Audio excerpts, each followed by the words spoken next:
Hello students, आज के इस वीडियो में हम लोग एनसीईआरटी 10th क्लास विज्ञान अध्याय 12 विद्युत से एक बहुत ही महत्वपूर्ण टॉपिक को कंप्लीट करने वाले हैं। हमारा यह टॉपिक है प्रतिरोधों के सम्मोहन का सूत्र कैसे सिद्ध किया जाता है, कैसे ज्ञात किया जाता है, चाहे वह श्रेणी क्रम का सूत्र हो या पार्श्व क्रम का सूत्र हो। तो आइए एक एक करके दोनों सूत्र समझ लेते हैं।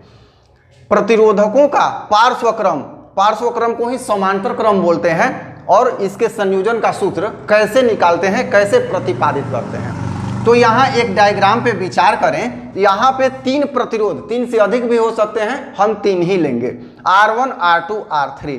इस तरह से ये एक विद्युत परिपथ है। यहाँ विभवांतर है प्लस माइनस, और यहाँ पे दोनों सिरों के बीच, क्योंकि तीनों प्रतिरोध के तीनों सिरे एक ही जंक्शन पे जुड़े हुए हैं, तो यहाँ से एक वोल्टमीटर जोड़ दिया गया जो वही पाठ्यांक बताएगा जो यहाँ का पाठ्यांक है। तो प्रत्येक प्रतिरोध के लिए विभवांतर V है, क्योंकि प्रत्येक प्रतिरोध का एक सिरा A पर और एक सिरा B पर जुड़ रहा है। अब यहाँ ध्यान दीजिए, यहाँ जो विद्युत धारा प्रवाहित हो रही है यहाँ तक आती है और यहाँ तीन रास्तों में बंट जाती है, I1, I2, I3, I1, I2, I3 तीन भाग में बंट जाती है।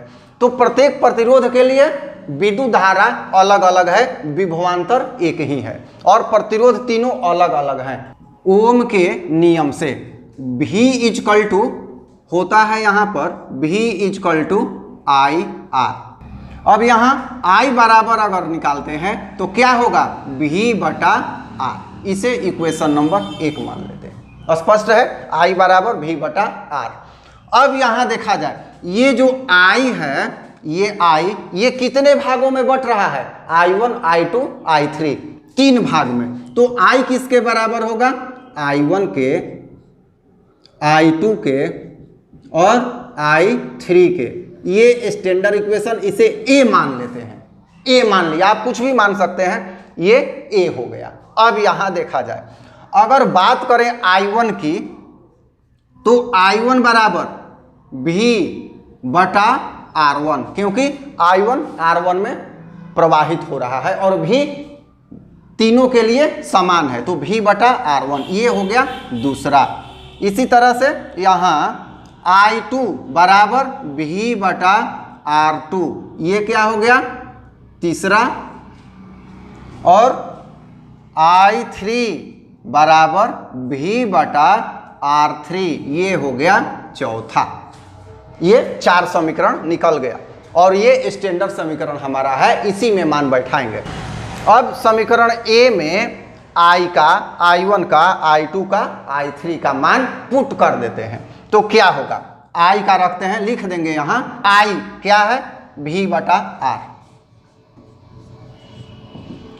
I1 क्या है, V बटा R1, I2 क्या है, V बटा R2 और I3 क्या है, V बटा R3। सबका मान हमने रख दिया। यहाँ हम देखते हैं कि यहाँ V बटा R अगले स्टेप में V बटा R बराबर क्या होगा, यहाँ भी और यहाँ भी, तीनों में V क्या है, उभयनिष्ठ है, तो V रख देंगे। यहाँ होगा 1 बटा R1, 1 बटा R2 और 1 बटा R3 ये होगा। ये हो गया। यहाँ V से भी कट जाएगा, V से भी क्या होगा, कट जाएगा। यहाँ 1 बटा R और ये R है यहाँ, तो 1 बटा R1 प्लस 1 बटा R2 प्लस 1 बटा R3 और भी जितना होता R4, R5, R6 इस तरह से हो जाता। तो यहाँ पर ये क्या है, पैरेलल कॉम्बिनेशन का ये समतुल्य प्रतिरोध है। ये क्या है, ये तीनों प्रतिरोधों का समतुल्य है।